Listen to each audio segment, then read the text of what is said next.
Well, it is the day of reckoning for the over 880,000 candidates sitting the Kenya Certificate of Primary Education examinations, which officially kicked off this morning. The candidates started with mathematics and English paper A exams, with no hitches reported so far. Sharon Mamanyu reports.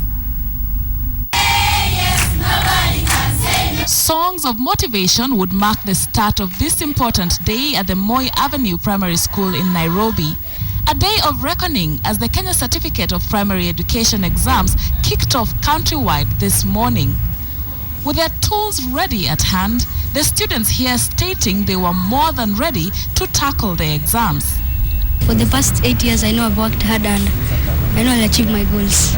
I want to get 350 and above. I want to go to Tala Girls High School, and in future I want to be a teacher. I'm very happy to go to the next level from class 8 to go to Form 1, and I'm very happy for our teachers because they have taught us very well and they have passed their knowledge on to us. Tight security was marked in various schools across the country. Nothing left unturned as the students were thoroughly frisked in a bid to ensure cheating does not take place. At the Githwariga Primary School in Nyeri, it was all systems go for the 75 candidates sitting the exams. No hitches were reported. Same script, different cast at the neighboring Moi Nyeri Complex School. At the Kisumu Main Prison, 16 prisoners are sitting the exams, with the prison's education officer confident that the students are well prepared for the exams. We have confidence that the candidates are well prepared, since we've even given them extra time for remedial studies with prisoners teachers and also prison officers teachers. The examination will take place over a period of 3 days. Today, the candidates take their mathematics and English papers A and B. On Wednesday, they have Science, Kiswahili Lugha, and Kiswahili Insha. And on the last day, Thursday, the candidates will sit for the social studies and religious education papers. This year, I'm expecting my children to do very well because we have prepared them well.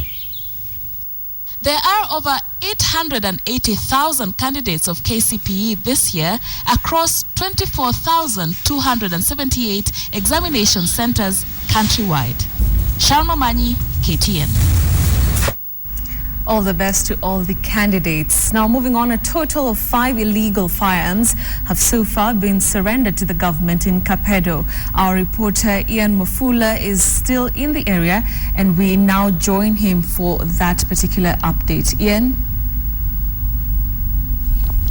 President Uhuru Kenyatta had given the Pokot elders a one-day ultimatum to have them return the firearms that had been taken during the ambush, an ambush that left 21 administration police officers and 3 civilians dead.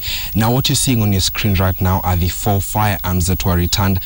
The arms were surrendered by a section of the Pokot youth who took part in the ambush. This was after efforts by a section of professionals from the community, among them 2 teachers who went a step further and talked to the elders and also the youth and managed to convince them.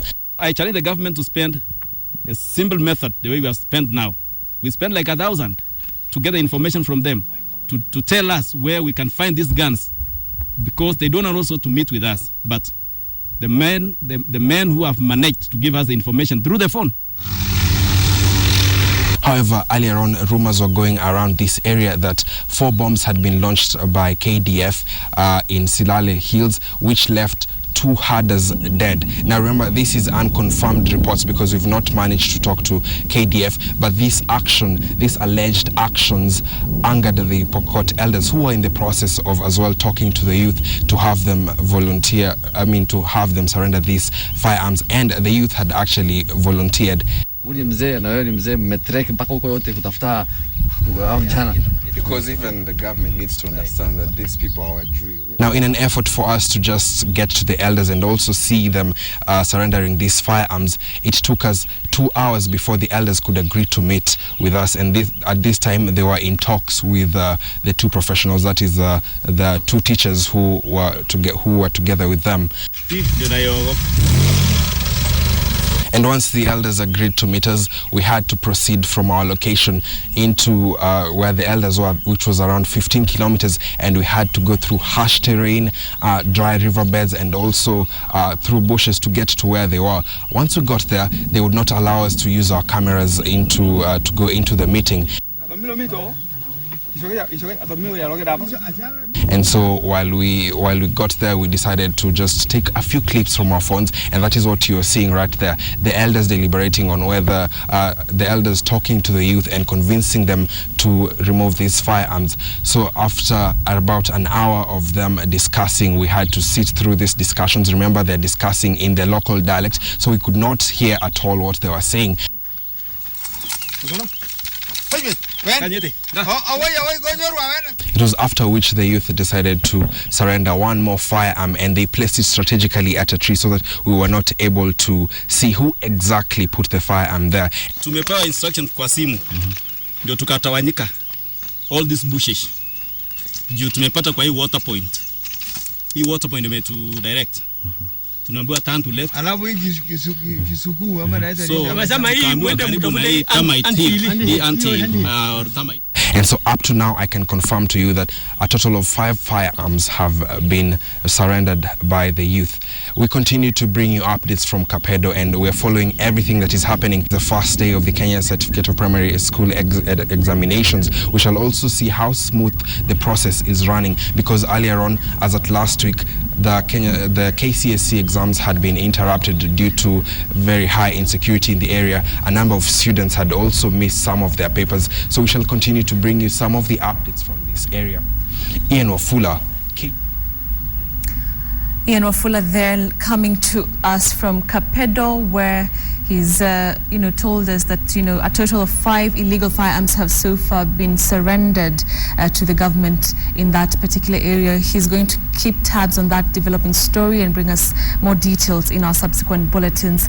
Let's move on to another developing story. And farmers affiliated to Rumukia Coffee Farmers Society held a peaceful protest to the Nyeri governor's office, asking for his assistance in calling for a special general meeting. The farmers want Governor Nderitu Gachagua to call the meeting by Friday to address various problems in the society. Treasurer Thandi Njogu led the farmers from Mukurweini sub-county's largest coffee society in the demonstration. The farmers claim that the management is unfairly making deductions from the farmers' earnings. They claim there is a case in court over the debts and that the deductions should be stopped until the case is determined.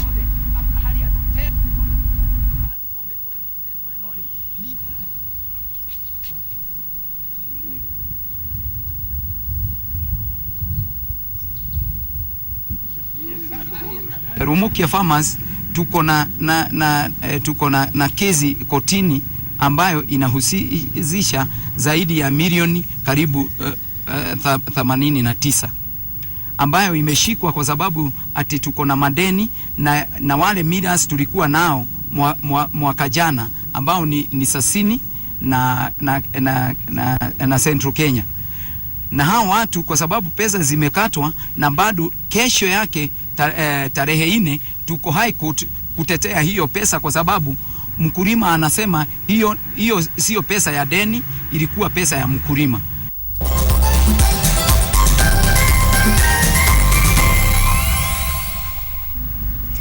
Welcome back to KTN Newsdesk. Now, the National Health Insurance Fund plans to register the informal sector to raise its membership from 16 to 25 million, releasing its human resource audit report today.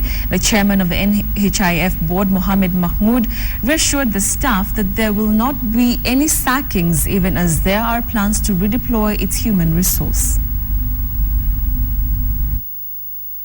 Some of the findings are that some of the branches, their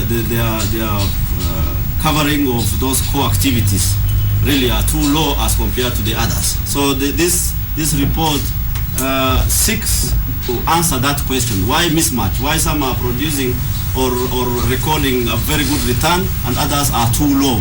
Those are some of the findings. Some people may be not rightfully placed, as I said before. You may be having good skill, properly educated, but you are doing the wrong job. those are some of the findings. People not coming to the offices in good time, to motivate what are we going to do. So we look at the structure and see how do we have hands-on kind of a structure so that we can motivate and rebrand the organization. Rivalry in KOTU has been renewed once again, with Deputy Secretary General George Muchai now vowing to fight to clear his name in what he terms as malicious mudslinging. Speaking in Nairobi, Muchai is accusing powerful forces of seeking to oust him from his position in KOTU. To the ongoings at KOTU, where some people are using all manner of tricks and are hell-bent to oust me as the Deputy Secretary General, but have miserably failed. I want to say here that these allegations carried by this newspaper are a ploy by those very people at KOTU, some of who are outside the country as I speak. They have hatched a plot to eliminate me in an effort to cover for billions of shillings that have been plundered over the years. Now, Pastor Victor Kanyari, whose scheme to con churchgoers has generated overwhelming rage from the public, or Kenyans especially on social media, are now calling for the prosecution of the pastor, while his wife, renowned gospel musician Betty Bayo, distanced herself from anything ungodly. But legally speaking, can Pastor Kanyari be brought to book? Sharon Manyi tells us more. From the skillful enactment of fake worship, fake testimonies cooked behind the pulpit. Ukatuma SMS ya shida yangu, ukaniambia nikuje Tuesday, ama niseme Wednesday. Ukaniambia nikuje Wednesday, nikakuja, ukanitabiria. To the damning exposure of a man stealing in the name of the Lord. Nobody has ever been crushed because of the false testimony. The man, one quote-unquote prophet Victor Kanyari of Salvation Healing Ministries in Nairobi. Uanga unatoka damu mikono yako? Hapana, sijawahi pastor. Hapana. Na nini inaendelea sasa? The episodes on prayer predators and Makria Injili by KTN's Inside Story and Jicho Pevu took the whole country by storm. What followed was an overwhelming expression of shock, disbelief, and rage from the public. They just are there to enrich themselves. Really, it is a business, and it is shameful. Kiongozi mwenye anapatikana na historia kama hiyo, kwangu mimi naona naraumu wa Kenya. At Washe 26 tweeted, quote, "Such pastors who deceive people seeking God have a special place in hell reserved for them." End of quote. At I Am Danny K tweeted, quote, "That Pastor Kanyari should be held for extortion." End of quote. In a twist of events, Pastor Kanyari's wife, renowned gospel singer Betty Bayo, distanced herself from the expose. She wrote on her Facebook page, quote, "Anything that is unholy, anything that is ungodly, anything that contradicts my faith, anything that mocks the God who got me from the wilderness and humble beginnings and raised me for his glory, I'd rather die than be part of it." End of quote. Our attempts to get in touch with her have, to the time of airing this story, borne no fruit.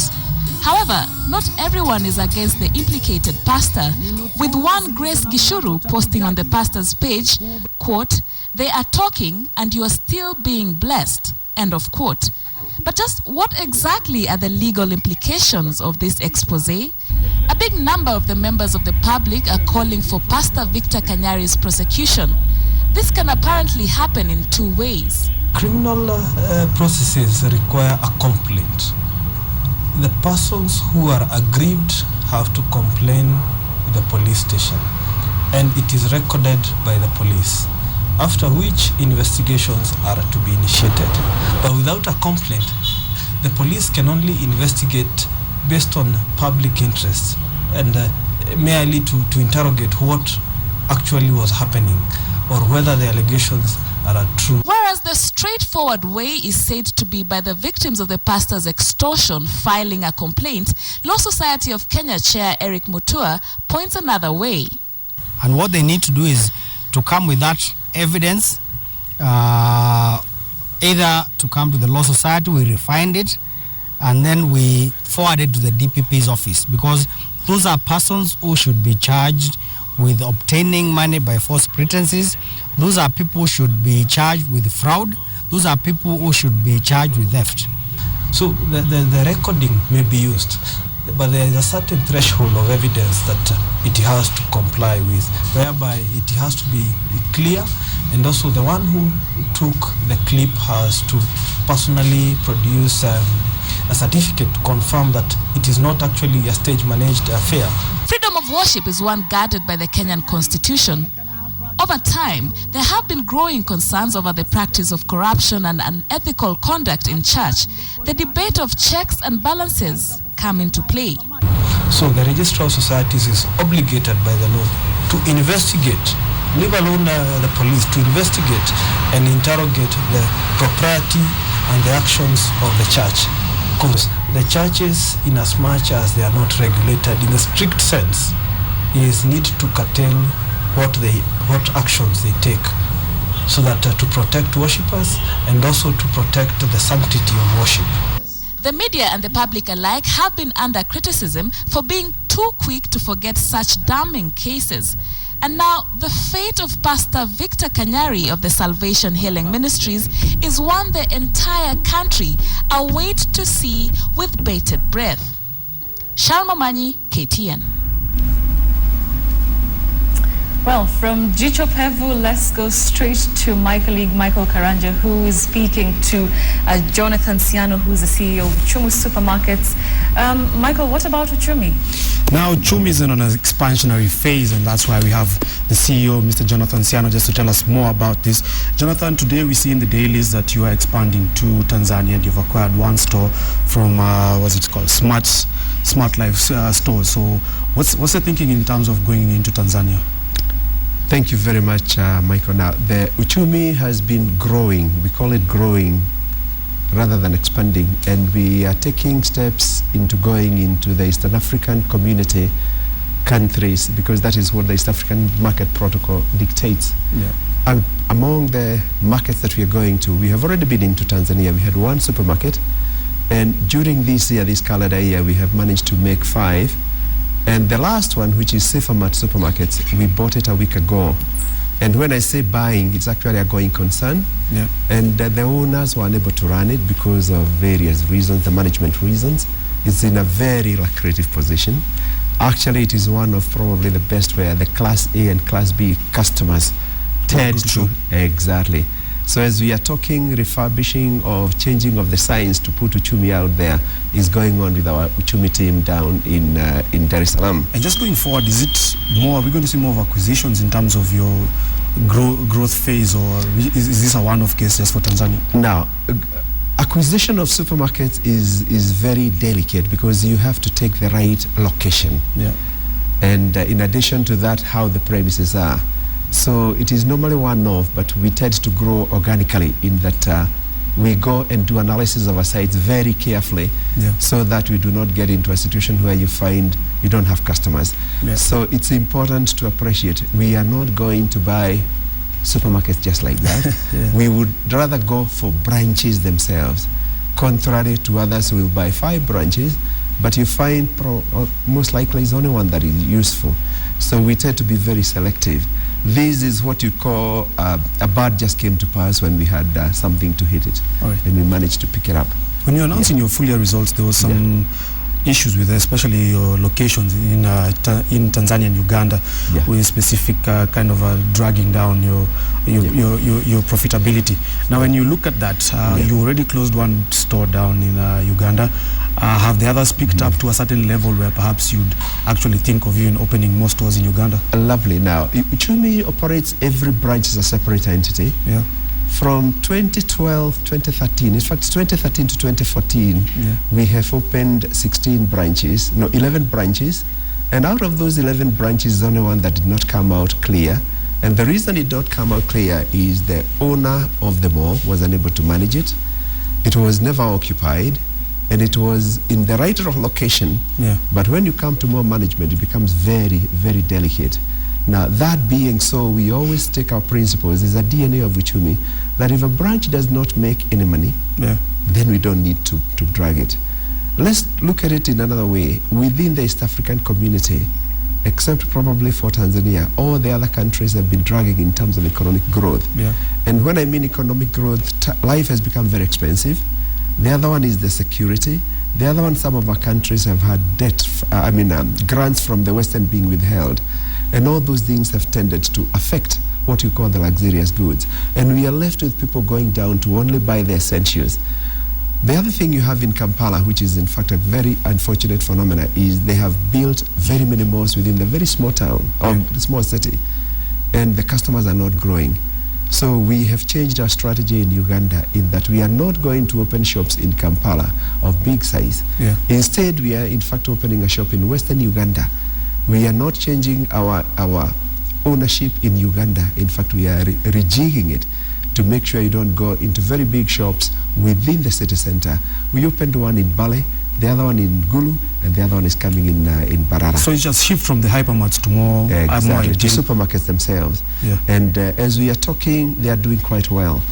There's the Freedom City that we closed was 5,600 square meters. Yeah. Very beautiful building, but we didn't have other tenants. Money. The tenant mix was not there. And instead of pulling each other with the developer, we said we have a contract, and in the contract we can put it to the end. That's what happened. Right. As we are talking, Uganda is even much better without that one branch. And when we closed it, we opened Bale. Now you can see we have others coming up in Tanzania, because we are looking at our market in a field of 4 countries: Rwanda, Uganda, Kenya, and Tanzania. And Uganda was always one branch. Yeah. All right, yeah. Jonathan, just to ask you, we've seen in the recent past you've been taking out quite substantial loans, especially with KCPE and Co-op Bank, and that has been towards sometimes meeting supply demands, and also one was for more expansion. What's the situation currently with suppliers, and you at good terms in terms of stocking all your shops? I would want to start with the leverage, the loans. Yeah. There has been misinterpretation, misconception, and misreporting. Yeah. We don't have loans of the kind that the papers have written. Yeah. To make the record straight, the only loans we have are only 2. That is the ICDC loan, 150 million, and KCB 450 million, 600 million shillings. That is all the loans that we have. Yeah. Someone went out there and said we have a loan of 2 billion shillings. That is total lie. I want people to appreciate that we don't have that. In terms of Cooperative Bank, it is not a loan. We have actually leased assets from Cooperative Bank, and this is lease and buyback, and it is going to revert to us in 5 years. So we are only paying for hiring of the assets in our new branches. So when someone and it's not basically for paying suppliers. It is not a loan. In fact, I would say, as we are talking, we got that money because we had bought the assets when we found it was taking longer. All right, Jonathan, thank you very much for that. As you heard it from Jonathan Siano, the money is not actually a loan, and it's not for expansion, and it's basically just to meet certain obligations. That's it for KTN Newsdesk. Thank you very much for watching. I'm Betty Kialo.